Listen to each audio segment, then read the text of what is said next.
लोग थर्मोडायनेमिक्स पढ़ेंगे। थर्मोडायनेमिक्स का फर्स्ट क्लास। थर्मोडायनेमिक्स में हम लोग थर्मो केमिस्ट्री में पढ़ेंगे और थर्मोडायनेमिक्स में पढ़ेंगे, ठीक है। तो पहला लाइन लिखते हैं कि इसका थर्मोडायनेमिक्स का first, it is branch of chemistry which deals about energy and their interconversion. अब देखो, एनर्जी का तो बहुत सारा फॉर्म है ना, एनर्जी का तो बहुत सारा फॉर्म है।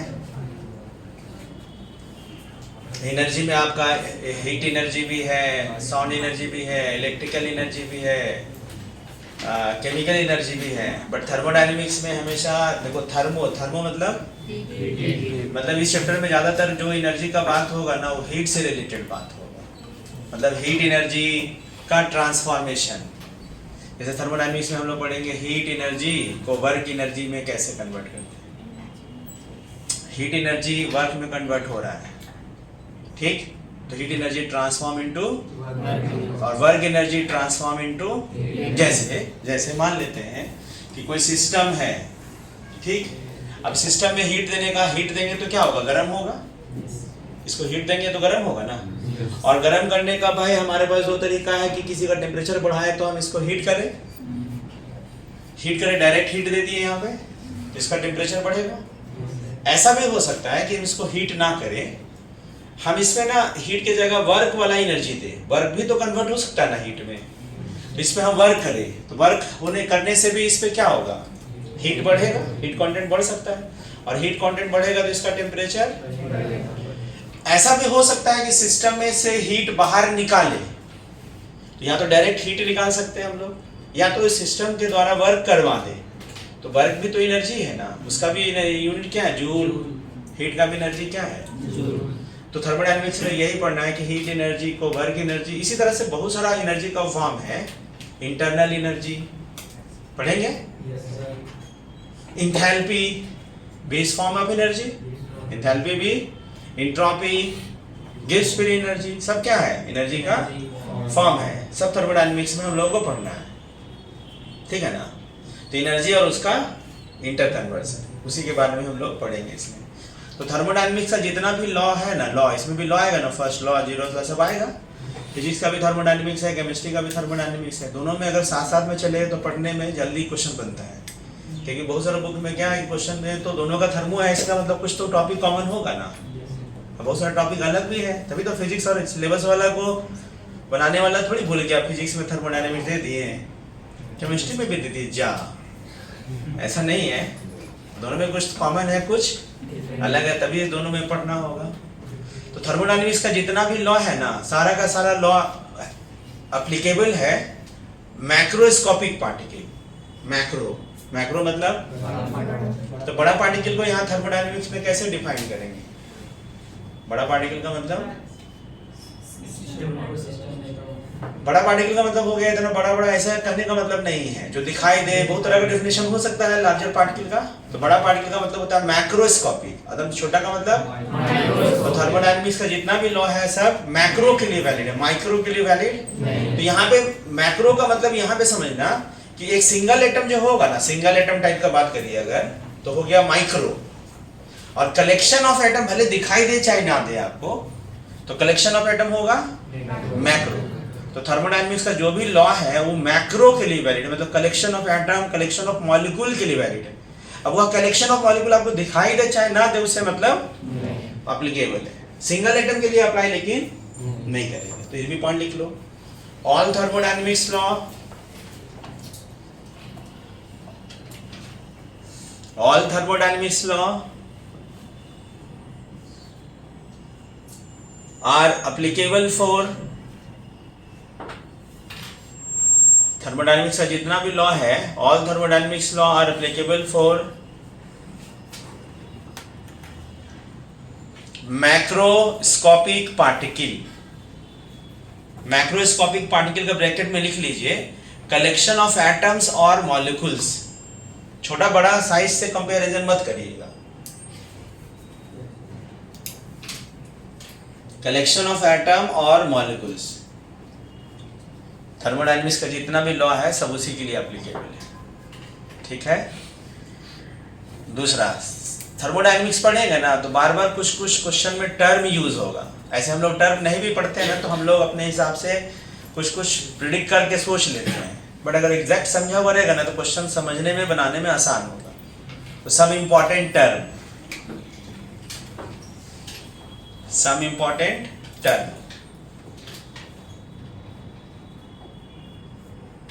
थर्मोडायनेमिक्स का सम इम्पॉर्टेंट टर्म।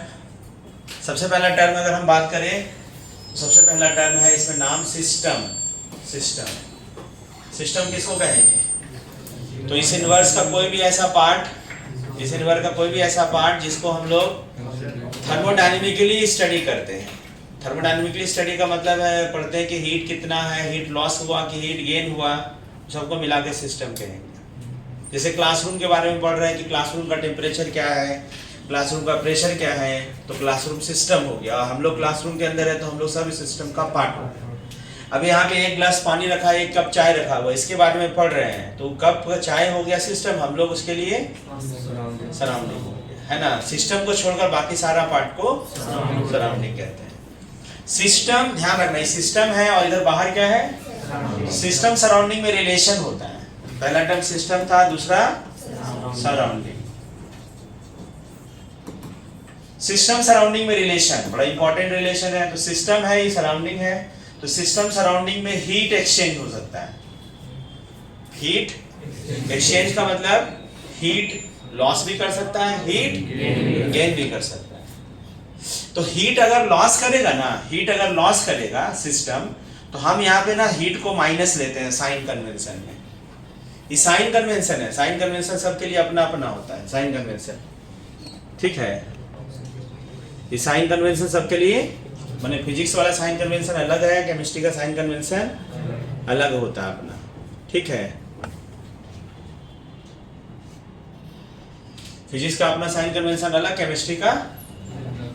तो हीट लॉस करेगा तो बोलेंगे माइनस हीट, लिख देगा ना, कि लिख देगा क्वेश्चन में एक सिस्टम है लूजेस 200 जूल एनर्जी, तो आप लूजेस लिख दिया है तो आप क्वेश्चन में अप्लाई करते समय उसको लूज कर रहा है तो माइनस 200। सिस्टम गेन 200 जूल मतलब प्लस, अगर सिस्टम हीट गेन कर रहा है तो अगर हीट गेन करे तो इसका साइन प्लस में।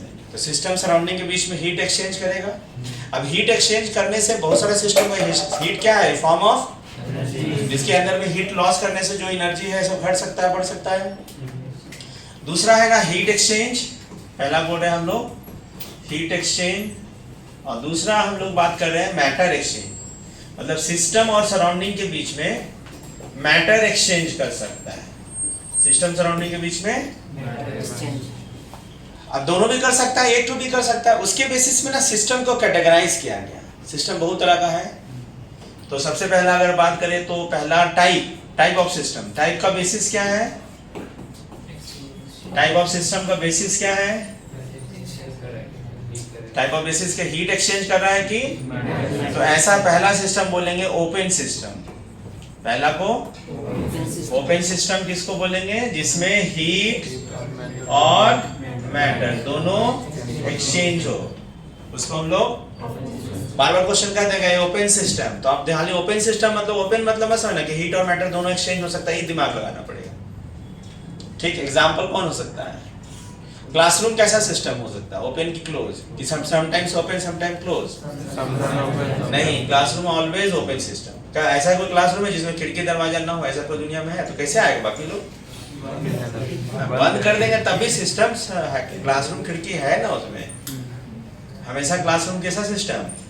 Open system. पूरा धरती भी कैसे पता चला? ये भाई मटेरियल हवा बाहर एक्सचेंज कर सकता है, गर्म है तो ठंडा, बाहर से गर्मी आता है ना, इधर ठंडा मौसम में खिड़की बंद करो बहुत ठंडा आ रहा है, ऐसे बोलते हैं ना, तो हीट भी एक्सचेंज हो सकता है। दूसरा इसको हम लोग बोलेंगे कि क्लोज सिस्टम। दूसरा क्लोज सिस्टम किसको कहेंगे? जिसमें केवल हीट एक्सचेंज हो, मैटर एक्सचेंज। एग्जांपल अगर आपसे पूछेगा क्या है भाई? कोई भी ऐसा क्लोज जिसमें ढक्कन बंद है पूरा सा, तो जिसमें मैटर एक्सचेंज नहीं कर सकता है, कुछ भी जो क्लोज बर्तन हो, सबका एग्जांपल है क्लोज सिस्टम का। इन हीट एक्सचेंज होगा। तीसरा एक सिस्टम होता है जिसका नाम आइसोलेटेड सिस्टम। आइसोलेटेड सिस्टम किसको कहेंगे? जिसमें हीट और मैटर दोनों एक्सचेंज ना हो, उसको हम लोग आइसोलेटेड सिस्टम कहें। ठीक, सिस्टम क्या हुआ? Part of universe under study, surrounding part of universe other than system, system को छोड़कर बाकी पार्ट, सिस्टम सराउंडिंग के बीच में रिलेशन, हीट एक्सचेंज और मैटर एक्सचेंज। इसी एक्सचेंज के बेसिस से सिस्टम को तीन तरह से कैटेगराइज किया गया, ओपन सिस्टम, क्लोज सिस्टम और ऐसे परफेक्टली आइसोलेटेड दुनिया में कुछ नहीं होता है।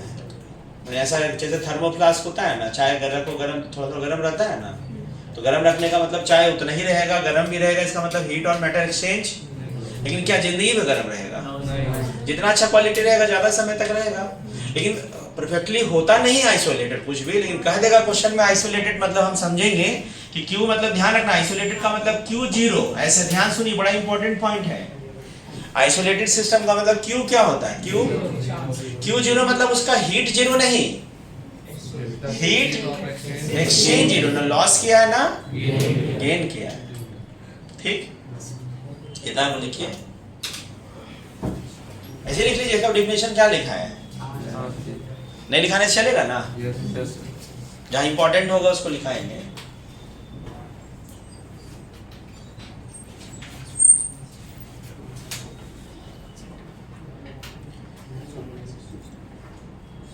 एक्चुअली ना हम लोग को आदत हो गया है कि पढ़ने के बाद बार बार रिकैप करके देखने वाला है, तब दिमाग में आ रहा है। अब बहुत लोग का ऑटो स्ट्राइक है।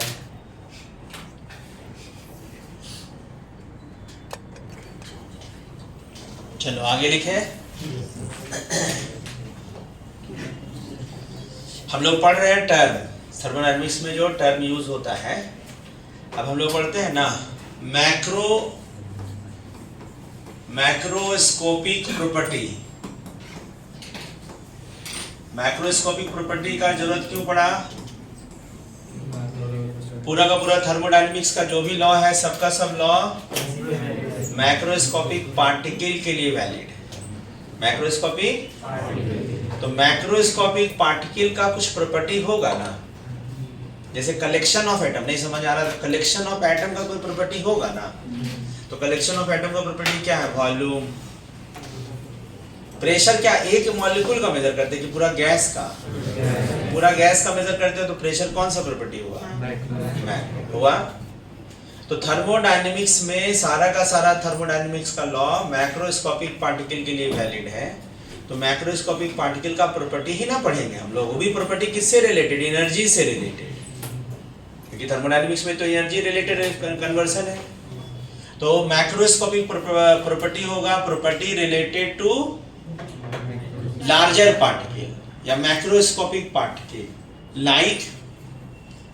लाइक थर्मोडायनेमिक्स में लाइक में हम लिख दे रहे हैं, लेकिन थर्मोडायनेमिक्स में जो भी प्रॉपर्टी दिखेगा सबका सब माइक्रो का कोई जगह यहाँ पे, जैसे आप वॉल्यूम बोल सकते हैं, प्रेशर बोल सकते हैं, टेम्परेचर पूरा गैस का नापते हैं कि एक मॉलिक्यूल को लगा के थर्मामीटर लगाते हैं, पूरा बॉडी का टेम्परेचर निकालते हैं कि एक सेल को नाप टेम्परेचर ना, ऐसे होगा। तो पूरा बॉडी हो गया मैक्रोस्कोपी। एक सेल क्या होता है? थर्मोडायनेमिक्स में माइक्रो का कोई जगह नहीं है। प्रेशर, वॉल्यूम, टेम्परेचर है। यहाँ ध्यान रखना हीट, कितना लॉस हो रहा है, कितना गेन हो रहा है।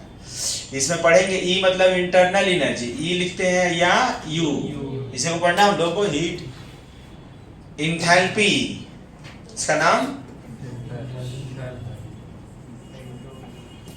इंथैल्पी, इसका नाम एंट्रोपी, सब मैक्रोस्कोपिक है, और इसका नाम gives free energy.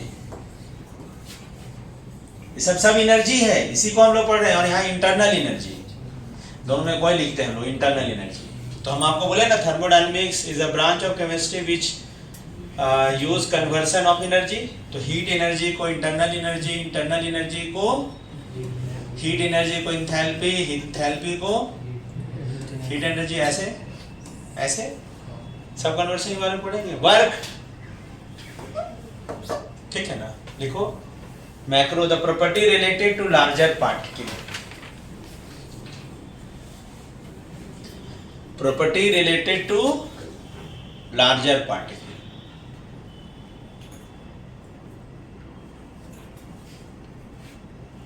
property related to larger particle. Example लिखिए.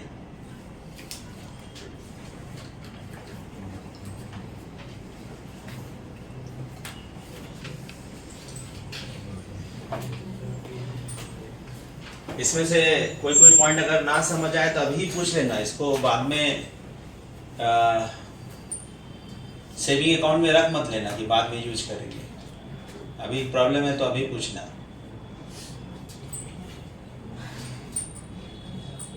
अब इसी प्रॉपर्टी में आगे चर्चा करें. इसी प्रॉपर्टी में से कुछ प्रॉपर्टी ना, इसी प्रॉपर्टी में से कुछ प्रॉपर्टी एक्सटेंसिव होता है. बड़ा इंपॉर्टेंट यूज है. थर्मोडायनेमिक्स में 90% जो प्रॉपर्टी दिखेगा एक्सटेंसिव दिखेगा आपको. ठीक. और दूसरा प्रॉपर्टी कहते हैं हम लोग इंटेंसिव. आप लोग थोड़ा बड़ा नाम सुने होंगे. एक्सटेंसिव का मतलब, एक्सटेंसिव प्रॉपर्टी का मतलब वैसा प्रॉपर्टी जो अमाउंट डिपेंड करे, अमाउंट पे अमाउंट डिपेंडेंट, और वैसा प्रॉपर्टी जो अमाउंट पे depend, amount independent, amount.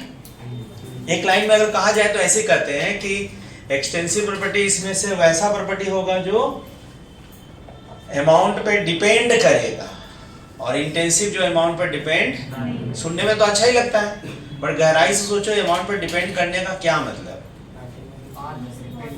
Amount पर डिपेंड करने का क्या मतलब. जैसे एग्जांपल दे रहे हैं. 1 मोल कार्बन को आप जलाइए, जितना हीट निकलेगा, क्या 2 मोल कार्बन जलाने से उतना ही हीट निकलेगा? तो हीट क्या निकलेगा? डबल. तो हीट अमाउंट पे डिपेंड किया कि नहीं? तो अमाउंट पे डिपेंड किया. और कैसा डिपेंड किया? लिनियरली. मतलब 1 मोल का जितना होगा 2 मोल का डबल होगा. तो अमाउंट पे डिपेंड किया तो उसका नाम. ठीक.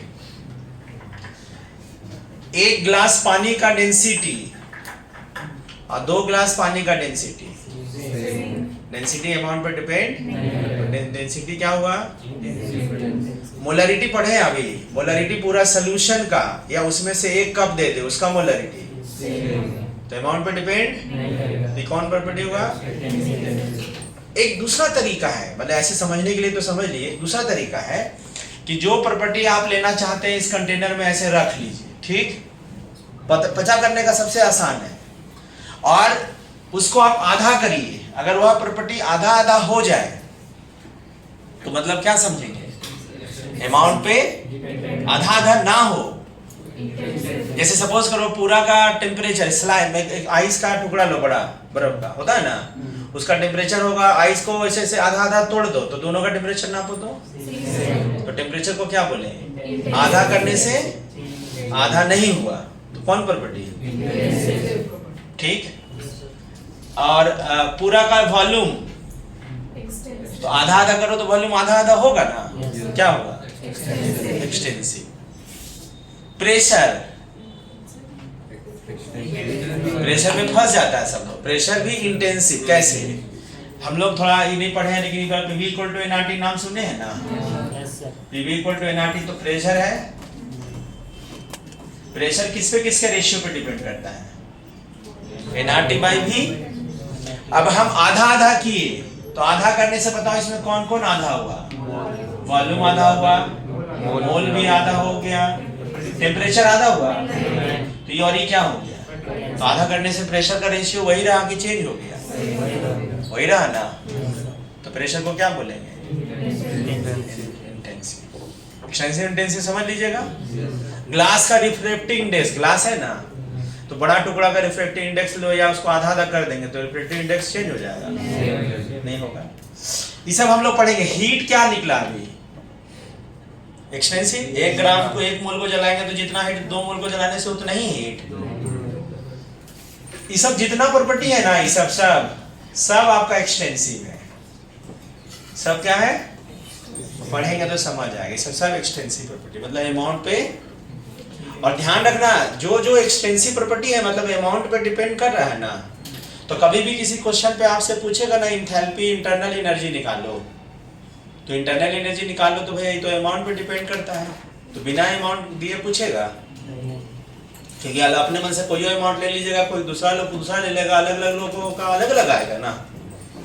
तो कभी भी किसी क्वेश्चन में चाहे आप heat, internal energy, enthalpy, entropy, Gibbs energy जब भी पूछेगा आपसे तो अमाउंट दिया होना चाहिए, बिना अमाउंट का पूछेगा तो क्वेश्चन गलत, क्योंकि कैसा प्रॉपर्टी है सर,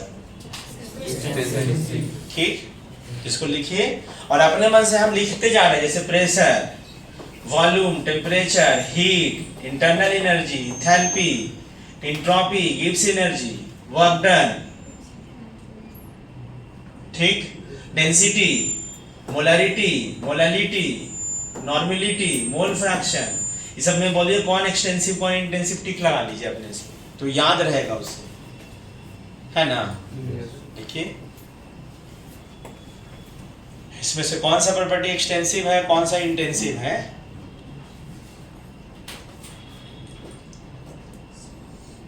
तो बोलिए सर इसको थर्मोडायनेमिक्स में क्या यूज है, तो जैसे इंथैल्पी पूछेगा आपसे कि इंथैल्पी निकालिए, तो हर इंथैल्पी निकालने वाला फार्मूला में मोल वाला फार्मूला यूज होगा, बिना मोल का आप नहीं निकाल सकते।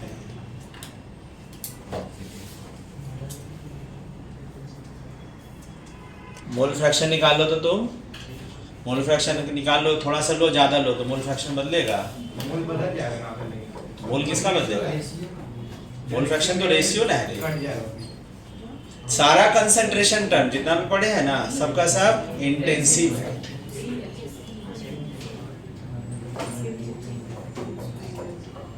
ये सब लिख लिया ना, कौन सा प्रॉपर्टी, इंटेंसिव,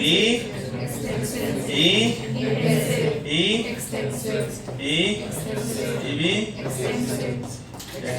सब नहीं पढ़े हैं लेकिन एक्सटेंसिव समझेंगे हम लोग। अरे जो मान लीजिए कि अभी हम लोग एंट्रोपी जानते ही नहीं है तो उसको एक्सटेंसिव खाली बोल दे रहे हैं, कैसे, जैसे हीट के बारे में थोड़ा आइडिया है इसलिए हम बोल दिया कि 1 मोल जलाने से इतना हीट, तो 2 मोल जलाने से दुगना हीट, सब डेंसिटी, इंटेंसिव, सब इंटेंसिव, मोल फ्रैक्शन भी, ठीक है ना, सारा all concentration term are intensive, refractive index intensive. चलो ये अगला पॉइंट चलते हैं हम लोग। अब हम लोग बड़ा इंपॉर्टेंट टर्म है जो कि यूज होता है खूब, state of the system. State,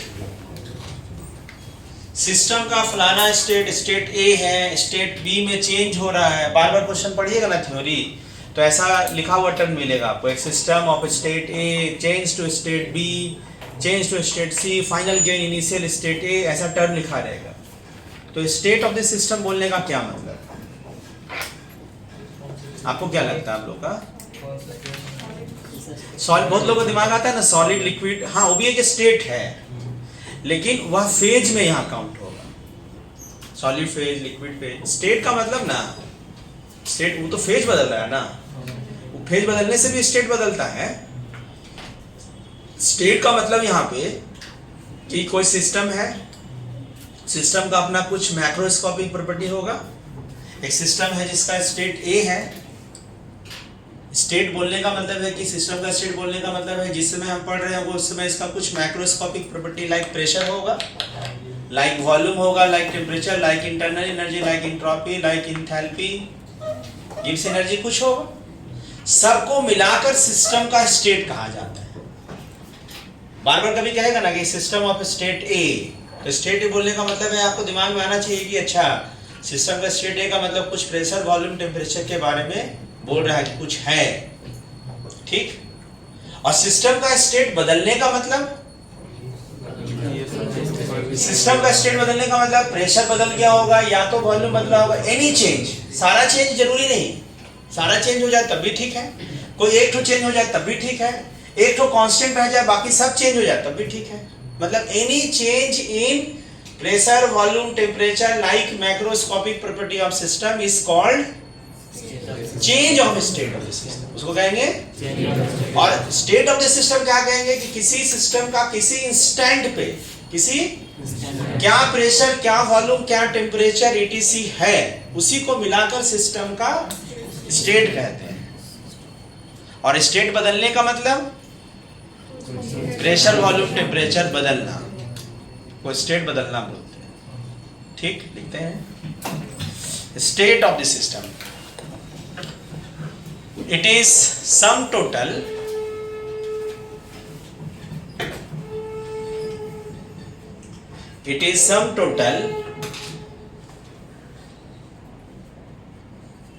macroscopic property,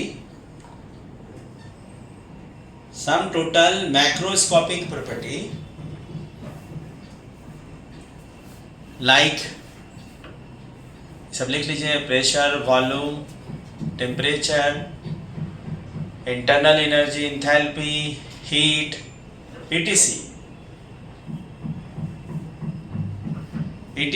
at any instant,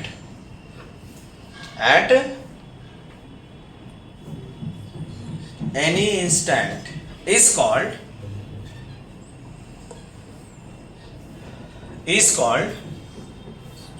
state of the system, is called state of the system। इसी को हम लोग सिस्टम का, अगला लाइन पैराग्राफ चेंज करके लिखिए, any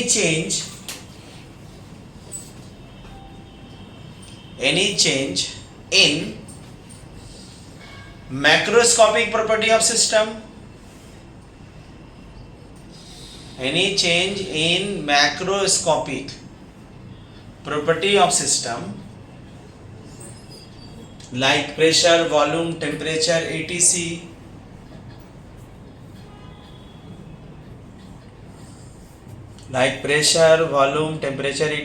is called change of state of the system।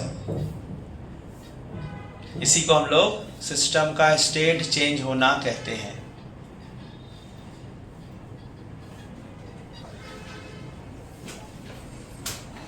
अब ध्यान सुनो, सिस्टम का स्टेट मतलब चेंज करना चाहते हैं, मतलब आपको क्या समझिएगा, प्रेशर, वॉल्यूम, टेम्परेचर चेंज करना चाहते हैं। जरूरी नहीं कि सब चेंज हो, कोई चेंज हो, है ना। चेंज करने के लिए उसमें कोई ना कोई उसमें वर्क नहीं बोलेंगे, क्योंकि वर्क अलग टर्म है, मैंने कोई ना कोई इसमें प्रक्रिया या प्रोसेस, कोई ना कोई ऑपरेशन करना होगा, ऐसा समझो, ठीक, ताकि उसका सिस्टम का स्टेट चेंज हो। तो स्टेट चेंज होने के लिए कोई ना कोई ऑपरेशन करेंगे जिससे सिस्टम का क्या चेंज हो, स्टेट चेंज हो। उस ऑपरेशन का नाम होता है प्रोसेस। उस ऑपरेशन का नाम होगा प्रोसेस, ठीक।